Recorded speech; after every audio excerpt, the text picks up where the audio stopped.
মামলার শুরু থেকে এর যে প্লেস চেঞ্জ করা, তার যে সঠিক তদন্ত বাধাগ্রস্ত করা, সেটাকে দীর্ঘায়িত করা, নতুন করে বিশেষ ব্যক্তিকে, তাদের সুবিধাভোগী ব্যক্তিকে আইও করে, তদন্ত কর্মকর্তা করে, সেটার মধ্যে চার্জশিটকে তারেক রহমানের নাম ঢুকানো, মুফতি হান্নানকে টর্চার করে তারে দিয়ে সাক্ষী হিসেবে তাকে উপস্থাপন করা, তারপরে সে হাতে লেখা বিবৃতিতে সে আবার সেটাকে অস্বীকারও যখন করলো যে তাকে দিয়ে টর্চার করে এটা করা হয়েছে, সেটা আমলে না নিয়ে অন্য মামলায় তাকে ফাঁসি দিয়ে দেওয়া, যাতে কোনোদিন মুফতি হান্নান আদালতের সামনে বা জনসম্মুখে প্রকাশ্যে বলে দিতে না পারেন বিস্তারিত যে কিভাবে, কোন উদ্দেশ্যে, কারা তাকে দিয়ে এই নামগুলি বলিয়েছে। সমস্ত মোটিভ দেখে মোটামুটি রকেট সায়েন্স জানার দরকার নাই, বিশাল বিজ্ঞানী হওয়ার দরকার নাই, দার্শনিক রাজনৈতিক বিশ্লেষক হওয়ার দরকার নাই। সিম্পলি আমাদের অ্যাভারেজ মানের যে দেশবাসী আছেন তারাও বুঝতে পারেন যে এই মামলাটা এর উদ্দেশ্য ছিল আওয়ামী লীগ, বিএনপিকে এবং বিএনপির নেতৃত্বকে প্রশ্নবিদ্ধ করে নেতৃত্ব শূন্য করার দিকে এগিয়ে যাওয়া।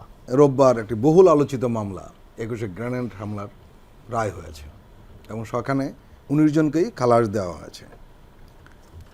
বিষয়টা হয়েছে যে আইনজীবীরা বলছেন যে এই মামলাটি টোটালটাই হয়েছিল রাজনৈতিক উদ্দেশ্য প্রণোদিত। না, এই মামলাটা যে উদ্দেশ্য প্রণোদিত ছিল, শুধু মামলা না, হামলার মোটিভটা নিয়েও কিন্তু জনমনে নানা প্রশ্ন শুরু থেকেই ছিল। দেখেন, সরকারের তরফ থেকে এই সমাবেশের জন্য অনুমতি দেওয়া হয়েছিল পাশের একটা মাঠে, সেখানে না করলে তড়িঘড়ি করে শেখ হাসিনা হঠাৎ করে এই রাস্তায় ট্রাকের উপরে সমাবেশটা কেন করলেন, এটা কিন্তু অনেককে স্ট্রাইক করেছে।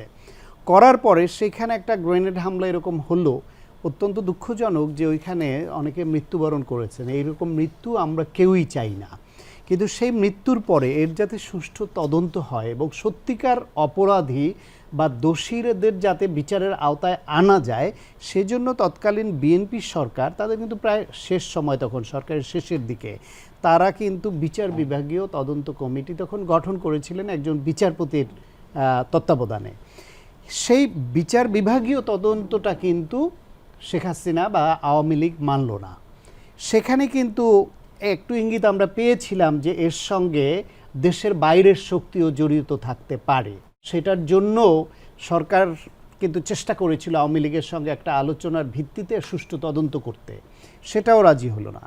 তৎকালীন প্রধানমন্ত্রী বেগম খালেদা জিয়া সুধা সদনে যেতে চেয়েছিলেন শেখ হাসিনার সঙ্গে দেখা করার জন্য, সেটাও তারা অ্যালাউ করলো না, তারা দেখা করার সুযোগ দিল না। ফলে সর্বতোভাবে আওয়ামী লীগের তরফ থেকে যে বাধা দেওয়া এবং সঠিক তদন্তকে বাধাগ্রস্ত করা, সেদিকে না গিয়ে এটাকে লেংদি করা, এবং বিএনপি সরকারের মেয়াদ শেষ হওয়ার পরে পরিবর্তিত পরিস্থিতিতে যখন 111 সরকার আসে, তারা আবার একভাবে মামলাটাকে ড্রাইভ দেওয়ার চেষ্টা করলো।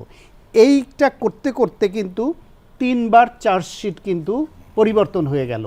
এর কোনোবারই কিন্তু 111 সরকার তো বিএনপির প্রতি সাংঘাতিক ক্ষুব্ধ একটা শক্তি ছিল তখন সরকারে।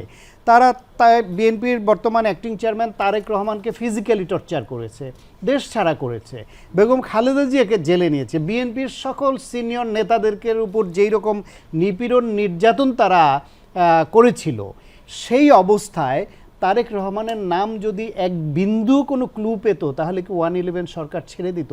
ওই মামলায় কি তারেক রহমানের নাম ঢুকতো না? সেটা ঢুকলো না।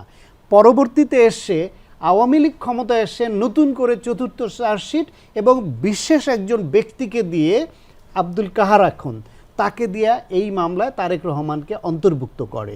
তাদের মূল টার্গেটটাই ছিল বিএনপিকে কিভাবে নেতৃত্ব শূন্য, ভবিষ্যৎ নেতৃত্ব শূন্যের দিকে নিয়ে যাওয়া যায়, কিভাবে বিতর্কিত করা যায় সেটা করে। এবং প্রত্যেকটা বক্তব্য, বিবৃতিতে এমন হেট্রেট ছড়ানো, বিচারের আগেই তারেক রহমানকে সহ তাদেরকে খুনি বলে সম্বোধন করে যে বাজেভাবে, মানে একদম ঘৃণা ছড়িয়ে, বিদ্বেষ ছড়িয়ে যেভাবে বলতো, সেটা দ্বারা বোঝা যেত, দেশের মানুষ বুঝতে পারত যে এর পেছনে তাদের বিশেষ উদ্দেশ্য আছে। এবং আব্দুল কাহার আখন্দর যে বিষয়টা আপনাকে বললাম, সে যে শেখ হাসিনার ইচ্ছামাফিক এই চার্জশিটে দেওয়া এবং এই কারবারটা করেছে, তার প্রমাণ আবার পরে পেয়েছি যে নির্বাচনে আওয়ামী লীগের নৌকার নমিনেশন আব্দুল কাহার আখন্দকে এই শেখ হাসিনা দিয়েছিলেন।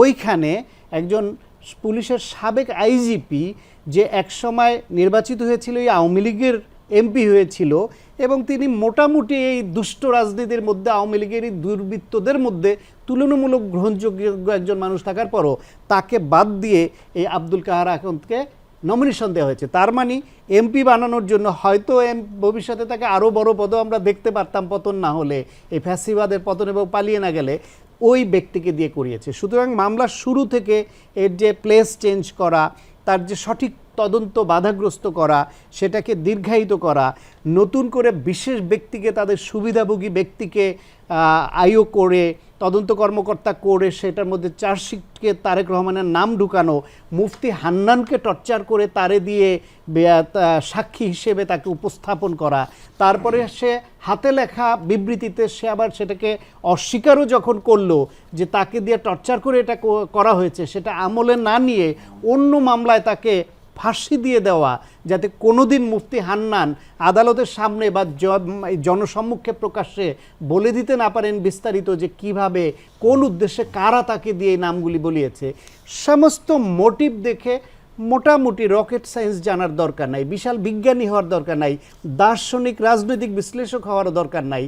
সিম্পলি আমাদের অ্যাভারেজ মানের যে দেশবাসী আছেন তারাও বুঝতে পারেন যে এই মামলাটা এর উদ্দেশ্য ছিল আওয়ামী লীগ, বিএনপিকে এবং বিএনপির নেতৃত্বকে প্রশ্নবিদ্ধ করে নেতৃত্ব শূন্য করার দিকে এগিয়ে যাওয়া।